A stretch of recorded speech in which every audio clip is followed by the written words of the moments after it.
Hello everyone, welcome to this video, and in this video I'm going to show you how you can fix if you can't select a photo in PhotoRoom.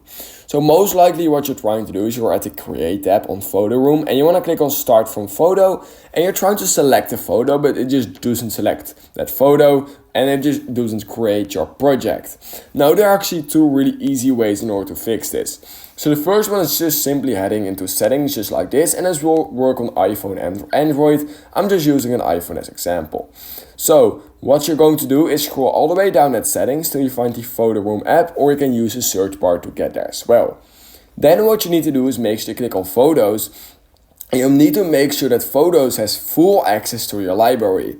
If this is set to none or limited access, then this could cause issues with PhotoRoom just trying to access your photo library or photo gallery, but it's just not getting access, and that's why you can't select any photos. So make sure this is always set to full access.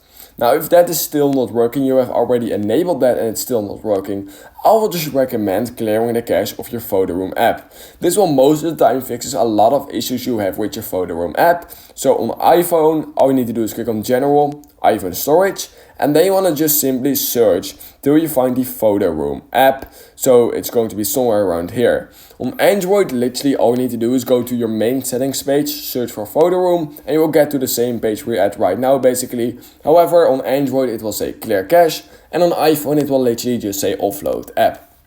So all you need to do is click on offload app, just like this, and then it will basically hard reset your PhotoRoom app. It will clear the cache of your PhotoRoom app, and the best part is that it will just keep your documents and data, and will just keep all your projects, which is of course really nice. And most of the time this fixes a lot of issues you have with the PhotoRoom app, including selecting photos from your gallery.